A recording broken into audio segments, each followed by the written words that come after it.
ঝিনাইদহ কেন্দ্রীয় জামে মসজিদে জামায়াত নেতা এটিএম আজহারুল ইসলামের মুক্তি উপলক্ষে দোয়ার মাহফিলের আয়োজন করে বাংলাদেশ জামায়াত ইসলামী ঝিনাইদহ জেলা শাখা। উক্ত অনুষ্ঠানে উপস্থিত ছিলেন ঝিনাইদহ ২ আসনের জামায়াত মনোনীত এমপি পদপ্রার্থী অধ্যাপক আলী আজম মোহাম্মদ আবু বকর। এছাড়া উপস্থিত ছিলেন বাংলাদেশ জামায়াত ইসলামের বিভিন্ন নেতা ও কর্মীরা। বিস্তারিত দেখুন ইসলামিক টিভি ঝিনাইদহের পর্দায়।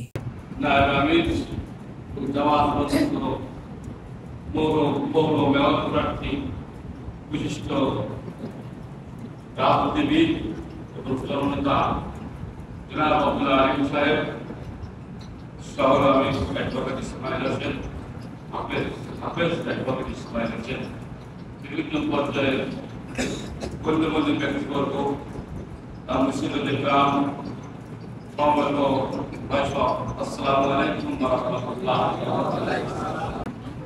আমাদের তৎকালীন ভারপ্রাপ্ত সেক্রেটারি জেনারেল, বর্তমানে সহকারী সেক্রেটারি জেনারেল দীর্ঘদিন কারাগারে ছিলেন।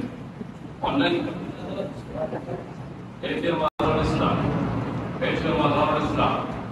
দীর্ঘদিন কারাগারে ছিলেন। সম্পূর্ণ অনলাইন